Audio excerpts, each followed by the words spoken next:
पिछले कल अफगानिस्तान में तालिबानियों के हाथों 3 भारतीय इंजीनियर्स के फंसने के बाद भारतीय सरकार ने भी अब काफी कड़ी चेतावनी जारी कर दी है। लेकिन उस खबर पर आने से पहले अफगानिस्तान से कई सारी अपडेट्स निकल कर आ रही हैं, हम वो भी कवर कर लेते हैं। पहली खबर अफगानिस्तान से ये निकल कर आ रही है कि पिछले कल जर्मनी और अमेरिका ने अपने अपने देश के नागरिकों को अफगानिस्तान से तुरंत निकलने के लिए फिर से कह दिया है और एक फ्रेश ट्रैवल एडवाइजरी जारी कर दी है।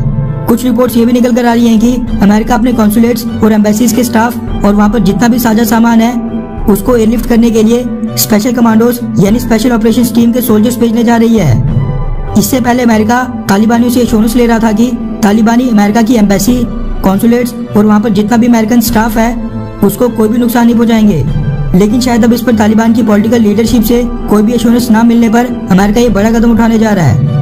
दूसरी खबर अफगानिस्तान से ये निकल कर आ रही है कि तालिबानियों ने पिछले कल देर शाम को अफगानिस्तान का तीसरा सबसे बड़ा शहर हेरात भी कब्जे में ले लिया है। ये सब देखकर अशरफ गनी सरकार, जो आज तक तालिबानियों के साथ पावर शेयरिंग के लिए सिरे से खारिज करती थी और बिल्कुल मना ही कर देती थी, अब उसने भी कतर की राजधानी दोहा में तालिबानियों को पावर शेयरिंग का ऑफर दे दिया है और वायलेंस बंद करने की शर्त में अपनी सरकार में हिस्सेदारी देने का ऑफर दिया है।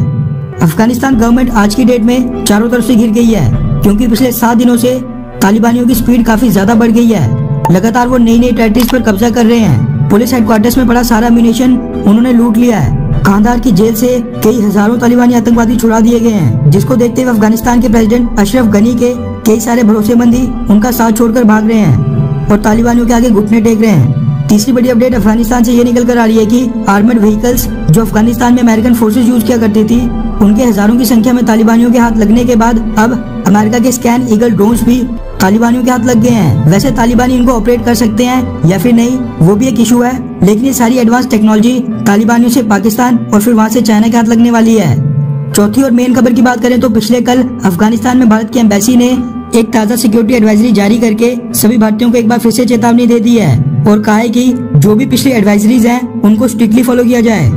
पिछले कल जो एडवाइजरी भारत ने जारी की उसके तीसरे पॉइंट में भारतीय एम्बेसी ने एक रिसेंट केस को उजागर किया है, जिसमें बताया गया है कि रिसेंटली अफगानिस्तान में तालिबानियों के इलाके में एक डैम की साइट पर यानी एक डैम की कंस्ट्रक्शन साइट पर 3 भारतीय इंजीनियर्स फंस गए थे। उन सबको फिर बाय एयर रेस्क्यू करना पड़ा था, यानी कोई हेलीकॉप्टर ले जाकर उनको वहाँ से इमरजेंसी में निकालना पड़ा था क्योंकि डैम के चारों तरफ के इलाके में तालिबानी आ गए थे।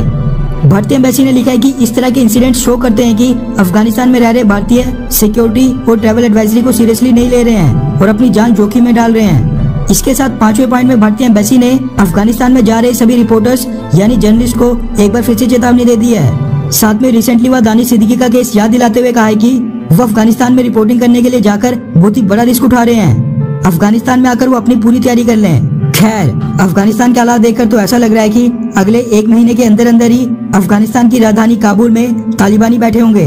आपको क्या लगता है कि क्या अफगानिस्तान सिक्योरिटी फोर्सेस काबुल को बचा पाएंगी, हाँ या फिर नहीं? नीचे कमेंट करके अपनी राय जरूर बताएं।